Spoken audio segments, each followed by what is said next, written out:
মন খারাপ হলে আপনি এই সূরাটা পড়বেন, আপনার মন ভালো হয়ে যাবে। এটাকে দি অ্যান্টি ডিপ্রেসেন্ট সূরা বলে, মানে ডিপ্রেশন কাটায় ফেলে। আমাদের এরকম অনেক সময় হয় না যে হতাশ, দেয়ালে পিঠ থেকে গেছে, কোনো বের হওয়ার রাস্তা নাই, কই যাব, কোথাও সফলতা নাই, সবাই আমাকে ভুল বুঝতেছে, এরকম মাঝে মাঝে হয় না আমাদের? সবার লাইফে আপস এন্ড ডাউনস আছে।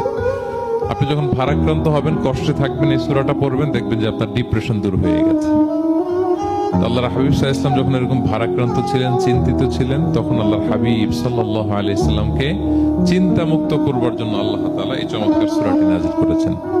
আল্লাহ নাযিল করলেন, আউযু বিল্লাহি মিনাশ শাইতানির রাজিম, বিসমিল্লাহির রহমানির রহিম, ওয়াদ-দুহা ওয়াল-লাইলি ইযা সাজা মা ওয়াদ্দাআকা রাব্বুকা ওয়া মা ক্বালা ওয়ালাল আখিরাতু খায়রুল লাকা মিনাল উলা ওয়ালা